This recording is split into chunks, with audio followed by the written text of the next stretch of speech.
პრეკურსორების კონტროლის გამკაცრების მიზნით ჯანდაცვის სამინისტრო ევროპულ გამოცდილებას იზიარებს. თემაზე დღეს საასმურო რადისონში ორდღიანი კონფერენცია გაიხსნა, სადაც ევროკავშირის ექსპერტები კუსტარული ნარკოტიკების დამზადებისთვის საჭირო ნივთიერებებზე კონტროლის საუკეთესო პრაქტიკის შესახებ ისაუბრებენ. სამუშაო შეხვედრების შემდეგ ჯანდაცვისა და შინაგან საქმეთა სამინისტროების სპეციალისტები კანონმდებლობის დახვეწაზე იმუშავებენ, რაც ასოცირების ხელშეკრულებით აღებულ ერთ-ერთ ვალდებულებას წარმოადგენს. ჩვენთან ამ კუთხით არის გარკვეული ხარვეზები და ამ ხარვეზების გადასჭრისთვის ვზრუნავთ სწორედ და იმიტომ გვინდა რომ გავიგოთ ყველაფერი როგორ უნდა გავაკეთოთ სწორად. განსაკუთრებით ეს ეხება სამრეწველო პრეკურსორებს, რომლის რეგისტრაცია, რომლის ბრუნვა ჩვენთან ჯერჯერობით არ არის კანონმდებლობით დარეგულირებული.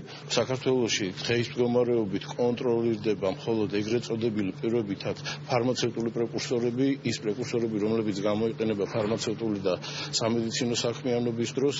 დღევანდელი სემინარი ზუსტად ეხება იმ მოვლენების გაზიარებას, თუ როგორ ის რეგულაციები როგორ ხდება ევროკავშირის ქვეყნებში. იქიდან გამომდინარე, რომ საქართველო წარმოადგენს ტრანზიტულ ქვეყანას, საერთაშორისო მიმოქცევის საკითხებში პრეკურსორებისა ძალიან დიდი მნიშვნელობა აქვს ამ საკითხების რეგულაციას.